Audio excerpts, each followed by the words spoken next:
Bonjour à tous et bienvenue dans ce Morning Bull Live. Nous sommes le 29 novembre 2022. La fin du mois approche. Les chiffres des non-farm payroll vont nous tomber dessus vendredi après-midi. Le suspense est insoutenable, mais en attendant, on va se raccrocher à 2-3 autres trucs comme le CPI en Allemagne. Mais pour le moment, le plus important de ce qui nous concerne, de ce qui nous préoccupe, c'est un petit peu comme d'habitude. Tout d'abord, la Fed, des discours de la Fed et ce que nous racontent les membres de la Fed, et puis en deuxième position ou en première position, ça dépend, ce qui se passe en Chine. Donc, brièvement, hier, la Chine, il y a 48 heures, la Chine, révolution, manifestation, répression potentielle, attention, incertitude, ralentissement de l'économie. Et puis ce matin, le gouvernement chinois a réglé le problème. Nouveau stimulus économique qui repart, le 223e depuis le début de l'année, un peu comme les confinements. Et puis à partir de là, tout d'un coup, la Chine est devenue méga bullish.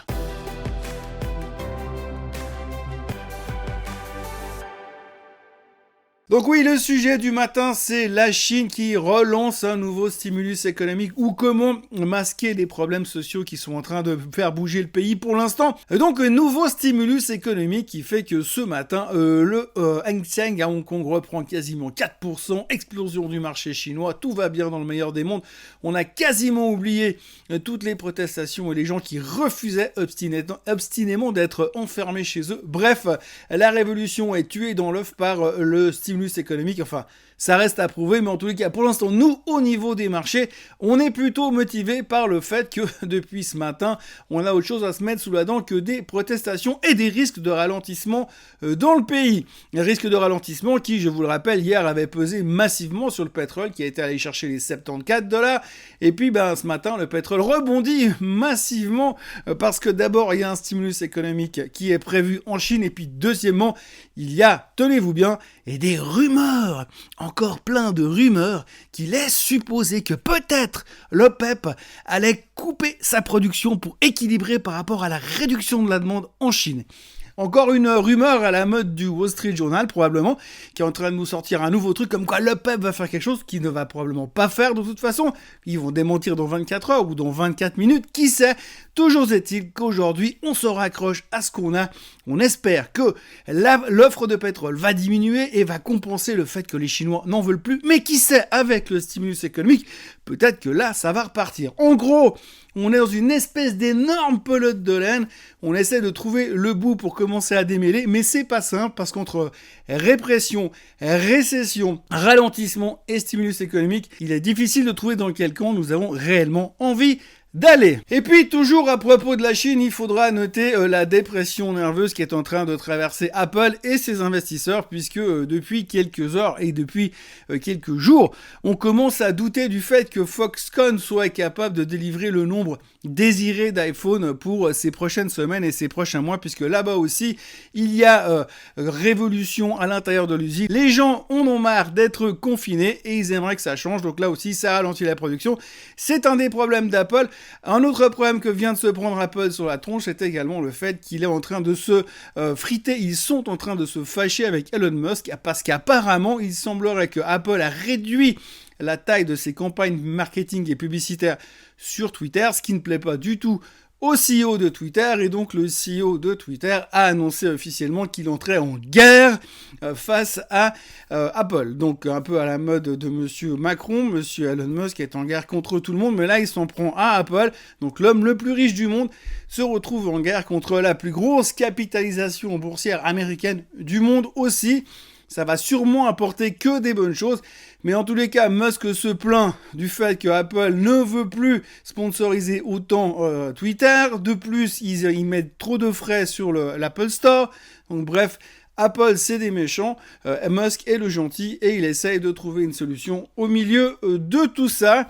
Mais en tous les cas, ça risque pas forcément de déboucher sur quelque chose de très sexy au niveau solidarité américaine.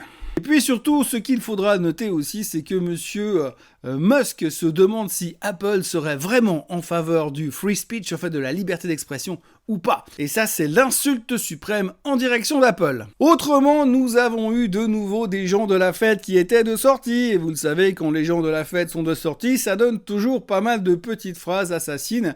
Et donc, hier, nous avons eu comme d'habitude Monsieur Bollard. Alors, Monsieur Bollard, je vous le disais hier, c'est le plus hawkish des hawkish que l'on peut trouver à la Fed.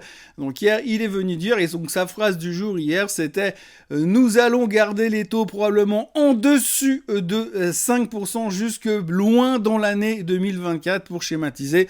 En gros, ça veut dire qu'ils vont encore monter les taux largement, en tout cas de 1%. Et une fois qu'on sera au-dessus de 5%, selon Monsieur Bollard, eh bien, ils vont garder ces taux élevés, en tout cas, pendant 18 mois. Et c'est pas du tout ce qu'on attend pour l'instant. On attend plutôt un plateau autour des 5%, puis ensuite une baisse progressive vers la fin 2023.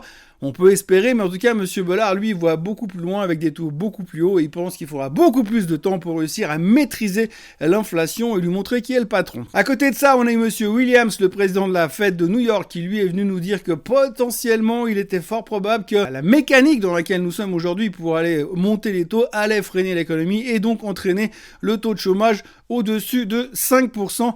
Là aussi, encore une excellente nouvelle. Et puis derrière, nous avons eu Madame Brainard, qui est le numéro 2 de la Fed, qui est venue dire que elle avait déjà regardé un petit peu ce qui s'est passé dans le monde et globalement, les pays qui ont monté les taux avant les États-Unis ne sont pas forcément exempts d'inflation. Donc, ça n'est pas de leur faute. Bref, en gros, il n'y a pas, chacun fait son mea culpa, mais ce qu'il faut retenir quand même, c'est que pour l'instant, la Fed sont vraiment dans une lutte contre l'inflation et ça remet un petit peu en question les prochaines prévisions de ce qui va réellement se passer le 13 et le 14 décembre au meeting de la Fed. Mais d'ici là, on aura le temps d'en discuter puisque normalement, il y aura les chiffres de l'emploi qui seront publiés vendredi à 14h30 et là, on s'attend à des corrections, peut-être des corrections de prévision par rapport à ce que pourrait faire la Fed. On a d'ailleurs eu monsieur Jim Cramer de CNBC qui a déclaré hier que si les chiffres de l'emploi étaient très très forts, il y avait de très très grands risques que la Fed puisse augmenter son agressivité au niveau des taux. Donc ça, c'est un petit peu la grande phrase d'enfonçage de porte ouverte ou bien de dire oui, mais l'eau, ça mouille, vous savez, faites attention. Donc ça ne sert à rien, mais en gros, ce qu'il faut retenir, c'est qu'on s'attend quand même à 2-3 choses qui pourraient découler de ces chiffres de vendredi. Et puis après, on parlera forcément, une fois qu'on aura passé l'étape de vendredi, on parlera inévitablement du CPI qui sortira le matin du premier jour du meeting de la Fed du 13 et du 14 décembre. Alors nous sommes au mois de décembre, donc c'est la saison pour venir faire des prévisions pour l'année prochaine. Vous verrez que ces prochains temps, il y aura beaucoup de gourous de la finance et de grandes banques d'affaires qui viendront publier leurs prévisions pour ce qui va se passer dans les 12 à 18 mois.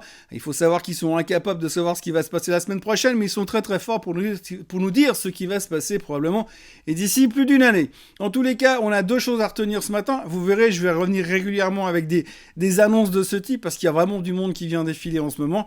Eh bien, on a monsieur Tom Lee, le stratégiste technique de chez Fundstrat, qui lui a annoncé ce matin ou hier comme quoi, selon lui et selon son analyse technique, nous avons 10% de rallye à faire d'ici la fin de l'année. Donc profitez, il nous reste 30 jours pour faire 10% de hausse sur le S&P. Target 4500 chez monsieur Tom Lee. Et de l'autre côté, vous avez l'analyste de la Deutsche Bank qui est venu dire qu'on allait rentrer probablement en récession plus vite que prévu, que l'on s'attendait probablement à une correction massive par rapport au niveau où nous sommes aujourd'hui de 25% sur la plupart des indices. Et puis ensuite, on pourrait commencer à parler correction de la récession, donc baisse des taux. Et donc la Deutsche Bank anticipe déjà une baisse pour mi-2024 de 200 basis points sur les taux d'intérêt américains. C'est donc formidable, comme je vous le disais, on ne sait pas ce qui va se passer demain, mais par contre, ce qui va se passer dans 18 mois, on est au top.